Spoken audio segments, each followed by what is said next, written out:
इस गोष्ठी में मंच पर उपस्थित हमारे रामभाऊ मालगी प्रबोधिनी के हमारे अध्यक्ष, पूर्व में महाराष्ट्र के मुख्यमंत्री सम्माननीय देवेंद्र फडणवीस जी और वर्तमान में विपक्ष के नेता, मंच पर उपस्थित हमारे अध्यक्ष Indian council for cultural relations के और राज्यसभा में मेरे साथी श्री विनय सहस्त्रबुद्धे जी, हमारे भारतीय जनता पार्टी के वरिष्ठ नेता और संगठक और रामभाऊ मालगी प्रबोधिनी के बोर्ड ऑफ डायरेक्टर्स में one of the director Shri V Satish ji, हमारे रविंद्र साठे जी, डायरेक्टर जनरल रामभाऊ मालगी प्रबोधिनी, सम्मानित मंच और यहाँ उपस्थित सभी वरिष्ठ सज्जन वृंद और शिक्षा के क्षेत्र से और सामाजिक दृष्टि से बहुत ही जागरूक ऐसे हमारे सभी वरिष्ठ नागरिक बंधु, मेरा ये सौभाग्य है कि मुझे आज इस गोष्ठी में आने का मौका मिला है और आप सब लोग सारे दिन बैठ कर के इस विषय पर चर्चा करने वाले हैं। सबसे पहले तो मैं रामभाऊ मालगी प्रबोधिनी के जिसका ये लक्ष्य रहा है कि वह सामाजिक राजनीतिक परिस्थितियों से उपजे हुए विषयों को समय समय पर समाज के बीच में चर्चा के लिए लाती रही है। 1982 से एक लंबा कार्य आपने रिसर्च में, ट्रेनिंग में और ट्रेनिंग के साथ साथ किस तरीके से विषयों को एक धार दिया जा सके, पैनापन किया जा सके, इसमें एक बहुत बड़ा कंट्रीब्यूशन रामभाऊ मालगी प्रबोधिनी का रहा है। और मेरी जानकारी ये भी बताती है कि लगभग 35,000 आपने मेंबर पार्लियामेंट, एमएलएज, पंचायत के मेंबर्स, सभी लोगों को आपने विभिन्न किस्म की ट्रेनिंग दी और यूथ को विशेष करके फॉर लीडरशिप रामभाऊ मालगी प्रबोधिनी ने बहुत अच्छी ट्रेनिंग दी है। तो ऐसे प्रबोधिनी को मैं सबसे पहले तो साधुवाद देता हूं कि आपके कार्य के माध्यम से आज हम सब लोग यहाँ उपस्थित भी हैं और आपने सभी विषयों को जो आगे बढ़ाने का कार्य किया है उसमें एक बहुत विशेष योगदान आपका रहा है। जहाँ तक आज का विषय है threat of dynastic political parties to democratic governance, ये बहुत ही समय के साथ जुड़ा हुआ विषय है और बहुत ही, जिसे हम कह सकते हैं कि रेलेवेंट विषय है जिस पर आप चर्चा करने वाले हैं। अक्सर क्या होता है कि हम समाज में घटने वाली घटनाओं को देखते देखते इतने आदी हो जाते हैं कि उसको अपने जीवन का पार्ट मान लेते हैं और हम समझते हैं कि ये ऐसा ही चलेगा, इसमें हम क्या कर सकते हैं। और धीरे धीरे राइटसनेस क्या है, राइट क्या है, सच्चाई क्या है और क्या होना चाहिए और क्या नहीं होना चाहिए, इसका बोध धीरे धीरे कम हो जाता है और हम उसके साथ अपने आप को आत्मसात कर लेते हैं। लेकिन इस तरीके के गोष्ठियों के माध्यम से, चर्चा के माध्यम से आप जब उन विषयों से निकलने वाली समस्याएं और उनके थ्रेट्स की चर्चा करते हैं तो निश्चित रूप से एक समाज में एक जागरूक समाज की निशानी भी सामने आती है और जागरूक समाज की दृष्टि से हम उस पर रिस्पॉन्ड करने लगते हैं।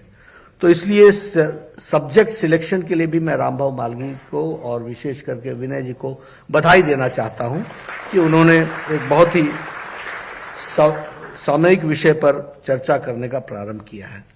और मुझे खुशी है कि इसमें हमारे देवेंद्र फडणवीस जी भी पार्टिसिपेट करेंगे, आरसीपी सिंह जी पार्टिसिपेट करेंगे, थम्बी दुराई जी पार्टिसिपेट करेंगे, हमारे वैश्य साहब पार्टिसिपेट करेंगे, महेश जेठमलानी जी पार्टिसिपेट करेंगे, रंगनाथन जी होंगे, देश दीपक जी होंगे, साई दीपक जी होंगे। यानी आपने सभी वॉक्स ऑफ लाइफ से और सभी पॉलिटिकल पार्टीज के दृष्टि से काम करने वाले लोगों को और विशेष करके जो जागरूक लोग हैं, इंटेलेक्चुअल हैं, उनको आपने इसमें जोड़ा है। तो एक तरीके से आपको इसके लिए भी मैं बधाई देता हूं कि दिन भर में जो आप डेलिब्रेशंस करेंगे उन डेलिब्रेशंस में बहुत कुछ निकलेगा। बैठा बैठा मैं ये भी सोच रहा था कि आपने उद्घाटन के लिए भी ठीक ही व्यक्ति को बुलाया है जो भारतीय जनता पार्टी जो एकमात्र इंटरनल डेमोक्रेसी को मेंटेन करते हुए ideological cadre-based party with its all internal dimensions of democracy को मेंटेन करते हुए चलने वाली एकमात्र विश्व की सबसे बड़ी पार्टी है। उसके प्रतिनिधि को आपने बुलाया है तो ठीक ही किया है, क्योंकि वो उन विषयों के बारे में बोलने का हमारा नैतिक अधिकार तो है, क्योंकि we are the persons, we are the champions who have been. तो व्यक्ति के नाते नहीं, लेकिन पार्टी के प्रतिनिधि के नाते आपने मुझे इसके लिए मौका दिया, तो मैं इसके लिए भी आपको बधाई देता हूं और धन्यवाद देता हूं। जहां तक प्रजातांत्रिक व्यवस्था का सवाल है, क्योंकि इंटेलेक्चुअल डिबेट्स तो अगले सेशंस में होंगी, मैं कोई उसमें पार्टिसिपेट नहीं कर रहा, लेकिन कुछ जो मेरी ऑब्जर्वेशंस हैं वो आपके सामने रखना चाहता हूं। जहां तक डेमोक्रेटिक व्यवस्था का सवाल है, प्रजातांत्रिक व्यवस्था में राजनीतिक दल एक महत्वपूर्ण टूल है, बहुत महत्वपूर्ण उपकरण है, और अगर वह स्वस्थ है तो प्रजातंत्र स्वस्थ है, अगर वह अस्वस्थ है तो प्रजातंत्र अस्वस्थ है, और धीरे धीरे प्रजातांत्रिक व्यवस्थाओं पर आघात पड़ने का प्रयास भी होता है और नतीजा भी इसी प्रकार का निकल करके आता है। इसलिए जब हम इस बात को कहते हैं, अब डिसीजन मेकिंग प्रोसेस है, तो डिसीजन मेकिंग प्रोसेस किसी पॉलिटिकल पार्टी का क्या है? उस डिसीजन मेकिंग प्रोसेस में रिलेशनशिप बिटवीन द लीडर्स क्या है? क्या दो व्यक्तित्व बराबर की डंके की चोट पर प्रोज एंड कॉन्स पर डिस्कस कर सकते हैं, या एक को टो करना है, एक को फॉलो करना है और एक को डिक्टेट करना है? तो यह रिलेशनशिप भी बहुत महत्वपूर्ण होता है पॉलिटिकल पार्टी के डिसीजन मेकिंग प्रोसेस में। पार्टी का स्वास्थ्य कैसा है, अपना स्वास्थ्य कैसा है, उसके सिस्टम्स कैसे हैं, ये सारी चीजें बहुत महत्वपूर्ण हैं। जो आप सुबेरे हेडलाइंस अखबारों में पढ़ते हैं, वो जो निकल करके आता है, वो इन पार्टियों के रीति नीति संस्कार सिस्टम्स में से निकलता हुआ आता है। इस बात को हमको समझना है। इसलिए ये जो हम देखते हैं, इसके पीछे इन सारी चीजों का बहुत बड़ा महत्व है, और उस महत्व को समझते हुए हमको ये बात ध्यान में रखनी चाहिए कि हमारा वर्किंग सिस्टम क्या है, हमारे अपने डेमोक्रेटिक सिस्टम्स क्या हैं, नॉर्म्स क्या है, रिलेशनशिप बिटवीन लीडर्स क्या है, ऑर्गेनाइजेशन का थॉट प्रोसेस क्या है, कैसे वो चलता है, इस बात को हमको ध्यान रखना चाहिए। अब देखिए, आप सब लोगों के ध्यान में नहीं आ रहा होगा कि प्रजातंत्र में हमारा प्रजातंत्र कहां खड़ा है, शायद नहीं होगा। मैं खाली आपके ध्यान के लिए बताना चाहता हूं। आप जम्मू कश्मीर उठाइए, भारतीय जनता पार्टी वहां है, लड़ किससे रही है? पीडीपी, नेशनल कॉन्फ्रेंस, दोनों ही परिवार की पार्टियां हैं। आप हरियाणा में, पंजाब में आइए, शिरोमणि अकाली दल कौन सी पार्टी है, क्या संविधान है, कैसे चलता है, किधर से चलता है, आप सब जानते हैं। आप उससे नीचे आ जाइए, हरियाणा में आईएनएलडी परिवारों की पार्टी है, भाइयों की पार्टी है, बेटों की पार्टी है, पोतों की पार्टी है। आप इधर उत्तर प्रदेश आ जाइए, बीजेपी किससे लड़ रही है? समाजवादी पार्टी से। किसकी पार्टी है? परिवार की पार्टी है। और उत्तर प्रदेश यानी 24 करोड़ का जनसंख्या का प्रदेश है, 24 करोड़। तो आप समझिए कि डेमोक्रेसी के लिए थ्रेट्स कैसे हैं। बीजेपी किससे लड़ रही है? आप आगे बढ़ जाइए, बिहार की ओर चले आइए, आरजेडी किसकी पार्टी है, कौन सी पार्टी है? भाई बहन फलाना ढमकाना, चाचा ताया सब। आप उससे आगे बढ़ जाइए, आप वेस्ट बंगाल पहुंच जाइए, दीदी भतीजा, पीसी भौतीजा, बाकी छुट्टी। वहां का थॉट प्रोसेस क्या होगा, वहां महिला संरक्षण का क्या विषय आता होगा, वहां लॉ एंड ऑर्डर का क्या विषय आता होगा, जो मेरी मर्जी वही कानून, यही चलता है।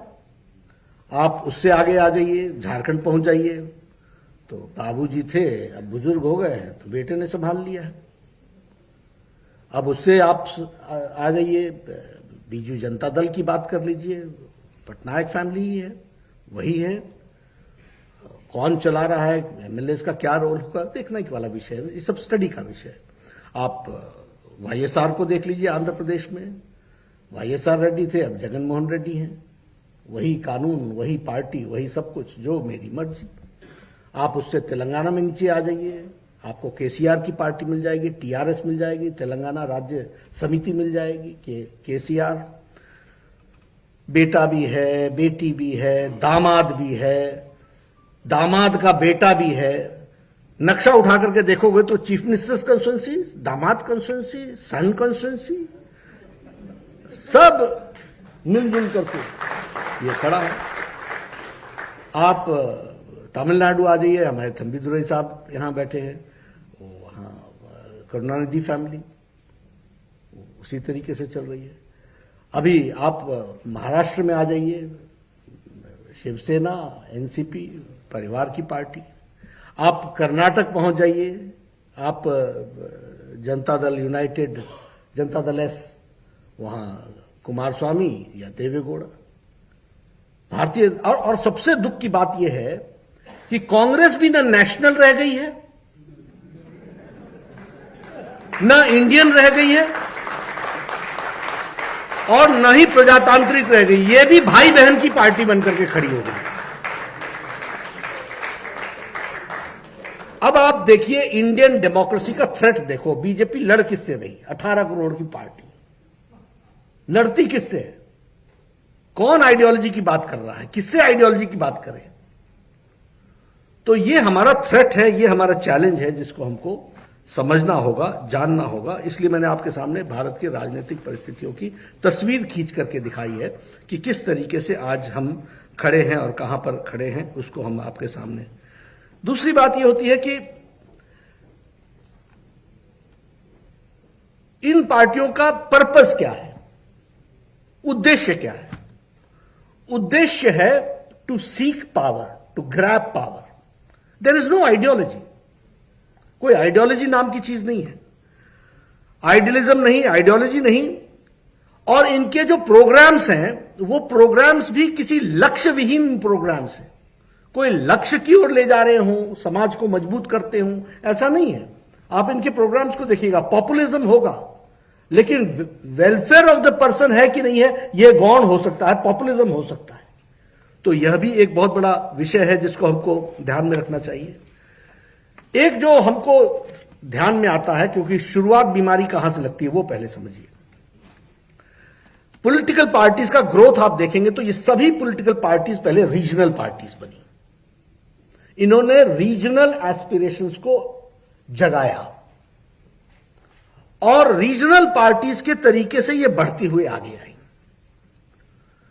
और इसमें भी मैं कहता हूं कांग्रेस बहुत बड़ी दोषी है, क्योंकि 60 इयर्स में उन्होंने नेशनल ऑब्जेक्टिव के आगे रीजनल एस्पिरेशंस को जगह नहीं दी।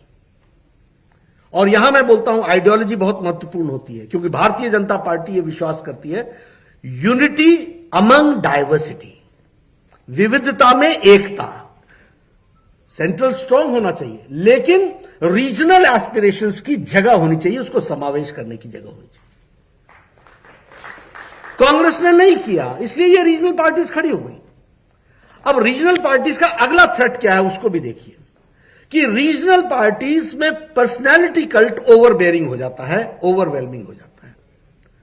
तो आप देखिएगा कि रीजनल पार्टीज ने में धीरे धीरे पर्सनैलिटीज ने पार्टी को कब्जा कर लिया, और कब्जा करने के बाद वो रीजनल पार्टीज, आइडियोलॉजी किनारे रह गई, रीजनल एस्पिरेशंस किनारे रह गए, फैमिली सामने आ गई।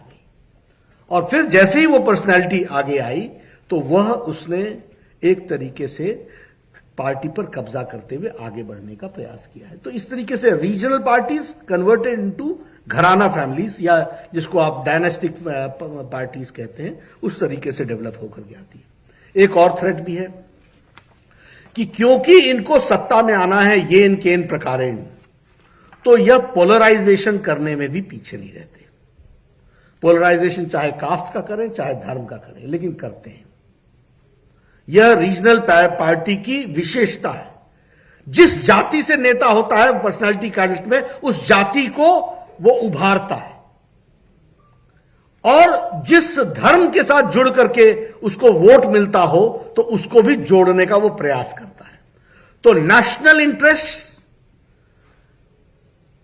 शेल्फ्ड हो जाते हैं, वो ताक पर रख दिए जाते हैं, और पर्पस फॉर पावर के लिए पोलराइजेशन भी, दोनों किस्म का पोलराइजेशन होता है, इसको भी हमको ध्यान में आता है। अभी जैसा इन्होंने हमारे विनय जी ने कहा, घराना भी दो किस्म वाली बात, एक तो है जिसमें पार्टी ही पूरी की पूरी कब्जे में, उसका अध्यक्ष पेट्रन इन चीफ पिताजी होंगे, बेटा उसका वर्किंग प्रेसिडेंट होगा या प्रेसिडेंट होगा, चाचा उसका पार्लियामेंट्री बोर्ड का सदस्य होगा। एक पार्लियामेंट में एक विषय आया जिसमें हमने सोचा कि सभी ऑल पार्टी शुड सपोर्ट, तो मैं उस पार्टी के अध्यक्ष से मिला, मैंने कहा कि आपका भी प्रस्ताव आ जाए, इस पर सबका सपोर्ट मिलना चाहिए। बोला मैं आपको अभी लिख करके देता, मैं कहा पार्लियामेंट्री बोर्ड से पास हो। बोला उसमें कौन सी बड़ी बात है, चाचा है, ताया है, सबको तो हम ही तो हैं, और कौन।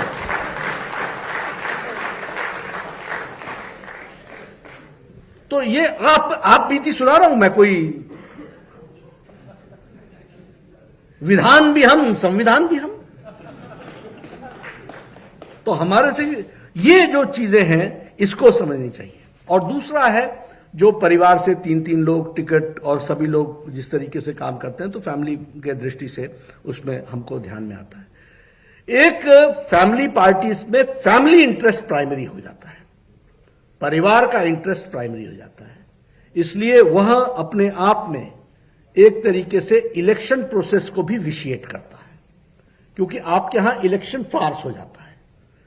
आपकी सुविधा से इलेक्शन हो रहा है तो आप करा लोगे, आपकी सुविधा से नहीं हो रहा है तो आप अवॉइड कर जाओगे, आपकी सुविधा से नहीं हो रहा तो आप अपना डेलीगेट लेकर के आ जाओगे, और इस तरीके से आप एक फॉल्टी डेमोक्रेसी में, फॉल्टी पॉलिटिकल पार्टी की दृष्टि से आप काम करते हैं। एक और बात इसमें से जो उभर करके आती है कि धीरे धीरे इन पार्टियों का, इन व्यवहारों के कारण, यह भी हमको समझना चाहिए, इनका वोट बैंक धीरे धीरे श्रिंक करता है, वोट बेस भी श्रिंक करता है, क्योंकि किसी भी छोटे टारगेट का एक अल्टीमेट होता है, उससे ज्यादा वो कर नहीं सकते। ये आइडियोलॉजी ही होती है जो प्रभावित करके लोगों को लंबे समय तक खड़ा करती है। तो यह भी हमको देखने में आता है। अब कांग्रेस के सारे डिसीजंस आप उठा करके देखिए, किसने इसको छोटा किया? इनके करतूत ने छोटा किया, इनकी एक्टिविटीज ने छोटा किया। क्यों? क्योंकि ऑब्जेक्टिविटी को आपने किनारे रखा, सब्जेक्टिविटी ला करके सामने खड़ा कर दिया। तो यह भी हमको ध्यान में रखना है। मतलब मैं इसलिए बता रहा हूं कि हमारे लिए पॉजिटिव पॉइंट क्या है कि देर सवेर तुम जाओगे, हम आएंगे। मैं मान के चलता हूं। देखिए, हम पॉलिटिकल पार्टी में आज, मैं ठीक है, मुझे एक जिम्मेवारी मिली है, लेकिन ये भारतीय जनता पार्टी हमारे कारण खड़ी नहीं है। 4-4 दशक लग गए हैं तपस्या के, तब खड़ी है। 4 जनरेशन। इसलिए मैं सबको हंसते हंसते बोलता हूं, यार मेरा मुकाबला करना हो तो पहले 4 जनरेशन तो लगा ले, फिर आना हमारे पास। तो इसलिए आप लोगों को लगता होगा मैं कभी घबराता नहीं, मुझे कभी कोई महसूस नहीं होता, क्योंकि ये सब ठीक है। हमारे यहां पत्रकार भी चीजों को बहुत, उसमें आपका क्या कहना है, बड़े जैसे पता नहीं सूरज ही आज निकलने से इनकार कर रहा हो शायद। 18 करोड़ की पार्टी है भैया, जिधर मुंह मोड़ लेंगे उधर ही चल पड़ेंगे, इस बात को समझना चाहिए। ये हमारी ताकत है। लेकिन इस 18 करोड़ में मैं भी एक हूं। सिर्फ ये ना समझना कि 18 करोड़ तेरे चलते हैं। ये आइडियोलॉजिकल बेस्ड पार्टी की ताकत है, इसको हमको याद रखना चाहिए। तो हमारा बेस बढ़ेगा ही बढ़ेगा, और वो श्रिंक करेंगे ही करेंगे। श्रद्धा होती है तो उसमें से हमको ज्ञान मिलता है, अगर हमारे में नम्रता होती है तो हमारे को मान मिलता है, और मेरिट होती है तो जगह मिलती है। अब ये शाश्वत नियम है, ये मेरे लिए बदलेंगे और किसी और के लिए नहीं बदलेंगे, ऐसा नहीं है। ये बदलेंगे ही नहीं। इसको मानना है तो मानो, नहीं मानना तो नहीं मानो। तो श्रद्धा कोई ऐसे तो नहीं आ जाती है। ठीक है, कुछ लोग मिल जाएंगे जो आपकी तरफदारी करते हुए सारी जिंदगी लगा देंगे, लेकिन देश नहीं लगाता इस तरीके से, प्रदेश नहीं लगाता, वो किसी बड़ी आइडियोलॉजी के लिए लड़ता है। तो इसलिए जो लोग इस थ्रेट से चिंतित हैं उनको मैं ये कहना चाहूंगा कि मस्त रह करके काम कीजिए। आइडियोलॉजिकल बेस्ड पार्टी का कोई मुकाबला नहीं कर सकता। Sooner or later we will be victorious. Sooner or later we will be victorious, ये हमको ध्यान में रखना चाहिए। अभी देवेंद्र जी चर्चा कर रहे थे कांग्रेस के बारे में। अब वो उनकी स्थिति आप देख लो ना। मैंने कहा ना कि ना इंडियन रह गई, ना नेशनल रह गई, ना अब भाई बहन की पार्टी रह गई है। अब वो कोई ग्रुप खड़ा है, 23 का है, 22 का है, कभी 21 का होता है, 24 का होता है, जो भी हो, लगे हुए हैं बेचारे। लेकिन आप देखिए, ये नेशनल पार्टी के रूप में भी एक फैमिली की पार्टी बन गई थी और 1975 का इमरजेंसी का डिक्लेरेशन बहुत बड़ा प्रमाण है इसका। और इंडियन नेशनल कांग्रेस के लीडर के अध्यक्ष के द्वारा कहना India is Indira, Indira is India, इसका बहुत बड़ा प्रमाण है। These are the signals. ये सिग्नल्स हैं जो बताते हैं कि पार्टी की फंक्शनिंग और पार्टी की आत्मा बहुत पहले मर चुकी थी, उसमें जीव रह ही नहीं गया था। लेकिन हां, ऐसी बातों में जब हम बात करते हैं तो हमें इस बात की खुशी है कि हम भारतीय जनता पार्टी के सदस्य हैं और आप सब लोगों से मैं ये भी निवेदन करूंगा कि हमें जागरूक रखना और ऐसे सेमिनारों में बुलाते रहना ताकि हमको अपनी ताकत भी पता चले, हमें अपनी ताकत भी पता चले और कहां कहां गिरने के स्कोप हैं उसका भी हमको अंदाजा रहे। तो वो हमको समझना चाहिए। आज हम ये कह सकते हैं we are ideological based party, अकेली पार्टी। मैं तो सबके देखता रहता हूं, संविधान से लेकर के आइडियोलॉजी के परिवर्तन देखता रहता हूं। एक ही पार्टी है जिसने 51 में कहा एक देश में दो निशान, दो विधान, दो संविधान नहीं चलेंगे। और आज हम सरकार में आए गए, लेकिन हमारी ये स्टैंड हमारा सदा का सदा रहा। और दुख की बात यह है कि जो इसके प्रोपोनेंट थे उन्होंने राज्यसभा और लोकसभा में ऑन रिकॉर्ड इसका विरोध किया। क्यों? क्योंकि ऑब्जेक्टिविटी खत्म हो गई थी, सब्जेक्टिविटी आ गई थी। जवाहरलाल नेहरू ने कहा था कि ये तो टेम्पररी है, ये तो घिस के घिस जाएगा, it is a temporary arrangement, article 370। लेकिन जब एब्रोगेट करने के मौका आया तो आपको जम्मू कश्मीर का एंगल समझ में आया, देश भूल गया और ऑन रिकॉर्ड कांग्रेस ने विरोध किया। ये हुआ, ऐसा होता है। तो इसलिए हम आइडियोलॉजिकल बेस्ड पार्टी हैं और आइडियोलॉजी के प्रति ही लोगों की श्रद्धा होने के कारण काडर के प्रति समर्पित होने की वाली पार्टी है। तो काडर भी हम हैं और काडर होने के कारण मास फॉलोइंग हमारी बनती है, क्योंकि उस काडर पर विश्वास करते हुए मास फॉलोइंग की तरफ हम आगे बढ़ते हैं और यह डेमोक्रेसी के लिए बहुत आवश्यक है। अब मेरे से पहले कोई अध्यक्ष था, मेरे बाद भी कोई अध्यक्ष होगा, उसके बाद भी कोई अध्यक्ष होगा, यह हम गारंटी से कह सकते हैं। लेकिन ऐसा क्या है रीजनल पार्टी में कि बाबूजी जब तक गए नहीं तब तक तो हम उसके बाद हमें आएंगे ना। ये कैसे हो रहा है? ये क्यों हो रहा है? ये इसलिए हो रहा है क्योंकि वह रीजनल पार्टी का कैरेक्टर उस तरीके का बन रहा है। और हम बैठे बैठे भी विनय जी से डिस्कस कर रहे थे, संविधान में लिखा हुआ है कि discrimination because of birth is unconstitutional, it is against law. लेकिन यहां तो डिस्क्रिमिनेशन ही होता है, इसी को जगह मिलती है क्योंकि आप फलाने के घर में पैदा हुए हैं इसलिए आप पार्टी के अध्यक्ष बनेंगे। और इसकी भविष्यवाणी कोई भी कर सकता है, अभी पैदा हुआ कि नहीं हुआ मालूम नहीं, लेकिन आपकी भविष्यवाणी कर देंगे कि जो भी आएगा वही होगा सल्तनत का इंचार्ज। तो यह हमारी थ्रेट है।